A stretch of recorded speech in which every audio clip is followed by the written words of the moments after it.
Joint development forum বিক্ষোভে সামিল হয় শনিবার। রাজধানীর অভয়নগর গ্রামীণ ব্যাংকের সামনে বিক্ষোভ দেখায় ব্যাংকের কর্মীরা তথা 4টি সংগঠনের সদস্যরা। তাদের মধ্যে উপস্থিত সংগঠনের সাধারণ সম্পাদক অতনু ধর জানান, রাজ্যের ত্রিপুরা গ্রামীণ ব্যাংক বিভিন্ন সমস্যায় জর্জরিত। এর মধ্যে অন্যতম হল ত্রিপুরা গ্রামীণ ব্যাংকের পক্ষ থেকে গ্রাহকদের ঋণ প্রদানে অনেক জটিলতা রয়েছে।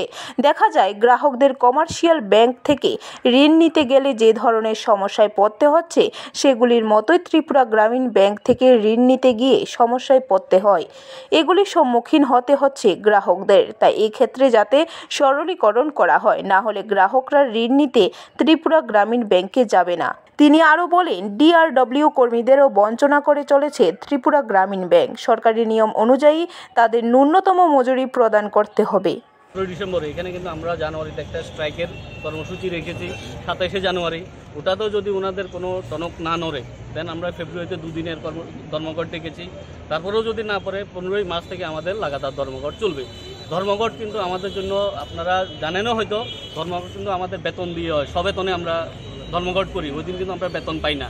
তাহলে দেখেন, আমরা আমাদের বেতন স্যাক্রিফাইস করে আমাদের দাবির জন্য আন্দোলন করছি। ওনারা কিন্তু স্পন্সার ব্যাংক থেকে এসেছেন, পাঞ্জাব ন্যাশনাল ব্যাংক থেকে এসেছেন, ওরা কিন্তু সব সুযোগ সুবিধা পাচ্ছে। আর আমাদের কিছু দিতে গেলেই ওনাদের কিন্তু তখন অনেক কিছু ওনারা দেখিয়ে দেন, আমাদের নিয়ম কানুন সব কিছু নিয়মের গেরা করলে আমাদেরকে ফেলে দেন। ব্যুরো রিপোর্ট, খবর ত্রিপুরা।